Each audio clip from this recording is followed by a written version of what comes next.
नमस्कार, आपण पाहताय न्यूज 18 लोकमत। आपल्या सगळ्यांचं स्वागत। दुपारचे 12 वाजलेत आणि 11 वाजेपर्यंतची जी मतदानाची आकडेवारी आहे ती आपल्या हाती आली आहे। देशभरात आज मतदान सुरू आहे पहिल्या टप्प्याचं आणि सकाळी 11 वाजेपर्यंतची जी मतदानाची टक्केवारी हाती आली आहे त्यानुसार उत्तराखंडमध्ये 23.78%, मिझोराममध्ये 29.8%,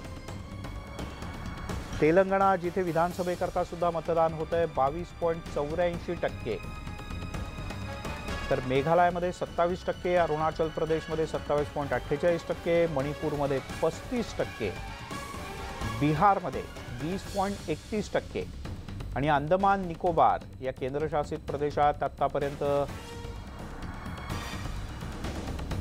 11 वाजेपर्यंत 14.37% इतकं मतदान झालं आहे। महाराष्ट्रातल्या यवतमाळ आणि वाशिममध्ये 12.6% मतदान झालं आहे। त्यामुळे यवतमाळ आणि वाशिममधलं मतदान हे तुलनेत हे सगळ्यात कमी मतदान आहे आतापर्यंतचं।